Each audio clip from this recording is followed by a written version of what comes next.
Assalamualaikum warahmatullahi wabarakatuh. Perkenalkan, nama saya Kartika Nurfaida dengan NIK belakang 370. Yang terhormat Bapak Moli selaku dosen pengampu mata kuliah Hukum Pembangunan Desa.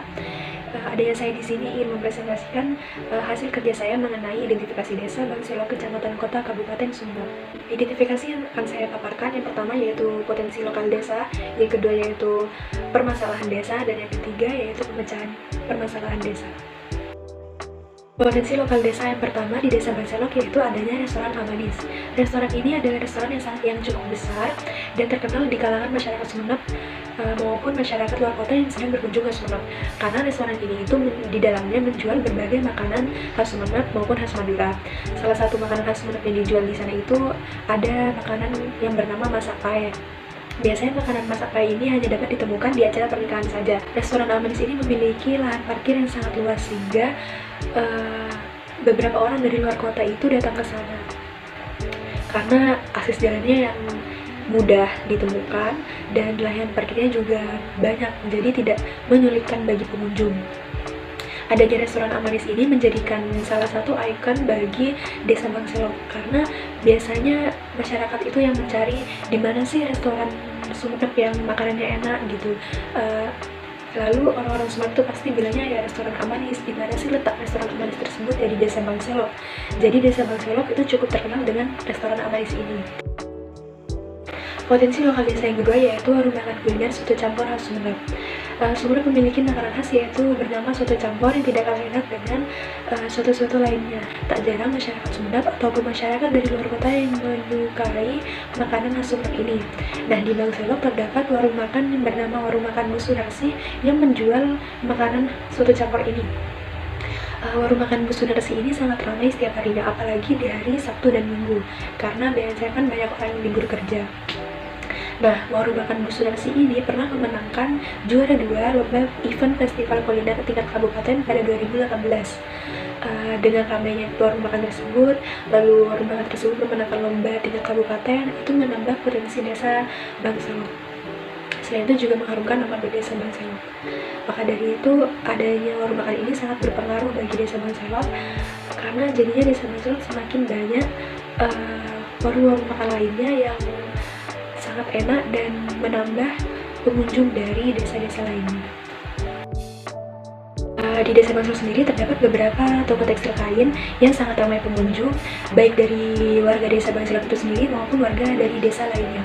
Kenapa toko tekstil tersebut sangat ramai? Karena toko tersebut sangat terkenal dengan harganya yang murah. Jadi masyarakat tentu mencari toko dengan harga yang lebih murah. Apalagi ketika Anda menjelang hari raya Idul Fitri itu sangat ramai pengunjung. Adanya toko tekstil tersebut membuat di sekitarnya itu banyak yang membuka jasa untuk menjahit baju sehingga menambah profesi sampingan ataupun menjadi profesi utama bagi beberapa warga di Desa Bangselok. Potensi lokal desa yang keempat yaitu adanya pasar lama atau biasa disebut dengan pasar laju dalam bahasa Madura. Nah, adanya pasar ini menjadi salah satu sumber mata pencarian utama bagi beberapa warga Desa Bangselok. Seperti ada yang berprofesi sebagai penjual sayur, atau penjual daging, atau penjual jajanan pasar lainnya.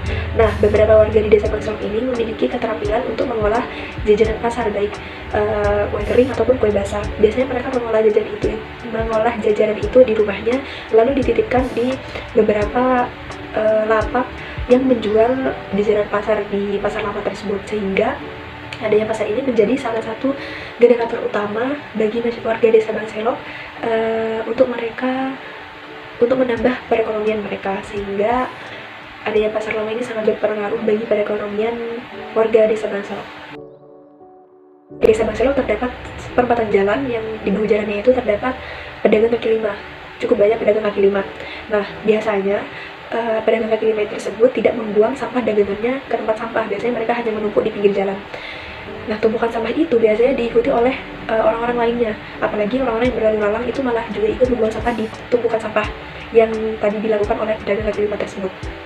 Sehingga lama-kelamaan tumpukan sampah itu semakin menggunung. Belum lagi ketika hujan turun, sampah itu menjadi berserakan dan menyebabkan selokan itu tersumbat, sehingga terjadilah banjir ketika musim hujan. Nah, di Desa Bangselok ini terdapat perempatan jalan lampu merah, di mana di bahu jalan tersebut terdapat pedagang kaki lima yang berjualan di bahu jalan. Nah, biasanya pembeli itu memarkirkan sepeda motornya atau kendaraannya pas di depan gerobak penjual tadi yang berjualan di bahu jalan, sehingga kendaraan yang parkir tersebut menghambat jalannya kendaraan dari arah berlawanan, dikarenakan kan jalannya itu sempit, jadi susah untuk lewat seperti itu. Jadi mau tidak mau terjadi macet di jalan tersebut. Belum lagi jalannya tidak seluas jalan raya lampu merah pada biasanya. Yang pertama, tentang pemecahan masalah desa banjir dan buang sampah sembarangan. Di sini saya berperan sebagai kepala desa. Salah satu caranya yaitu dengan memperbanyak tempat sampah yang terpisah antara kering dan basah, karena pada faktanya memang di jalan raya tersebut tidak terdapat tempat sampah kering dan basah, sehingga masyarakat yang berada di daerah tersebut atau berlalu lalang mereka bingung ingin membuang sampah kemana ketika di sepanjang jalan tersebut tidak terdapat tempat sampah.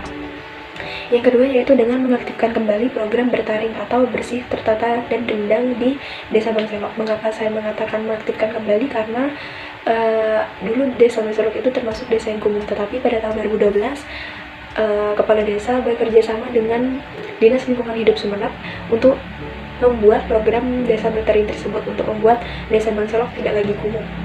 Sehingga dengan adanya program tersebut memunculkan beberapa dampak atau tindakan yang berupa tentang peduli lingkungan, seperti yang pertama adanya kegiatan gotong royong rutin di hari Minggu, yang kedua yaitu adanya program sosialisasi mengenai kebersihan, mengenai pentingnya kebersihan untuk kesehatan masyarakat setiap sebulan sekali, dan menerapkan beberapa kebijakan untuk kepentingan lingkungan Desa Bangselok. Akan tetapi program ini tidak lagi berjalan semenjak adanya COVID-19 hingga saat ini. Maka dari itu saya sebagai kepala desa berinisiatif untuk mengaktifkan kembali program ini agar Desa Bangselok tidak lagi menjadi desa yang kumuh. Pemecahan masalah desa yang kedua mengenai pedagang kaki lima yang menghambat arus lalu lintas, yaitu saya sebagai kepala desa menyediakan tempat untuk pedagang kaki lima agar tidak berjualan di bahu jalan lagi. Di Desa Bangselok itu ada namanya Jalan Diponegoro. Di sana itu memang sangat banyak pedagang kaki lima, juga terdapat lahan parkir dan jalan yang sangat luas, sehingga pedagang itu tidak mengganggu arus lalu lintas. Nah, saya sebagai kepala desa dibantu dengan perangkat desa itu turun langsung ke lapangan ke pedagang kaki lima tersebut dan mengajak pedagang kaki lima itu untuk pindah lokasi untuk berjualan, karena ya adanya pedagang kaki lima di bahu jalan tersebut sangat mengganggu arus lalu lintas dan sangat berbahaya. Baik, itu saja yang bisa saya sampaikan mengenai potensi dan masalah di desa saya. Kurang lebihnya mohon maaf. Wassalamualaikum warahmatullahi wabarakatuh.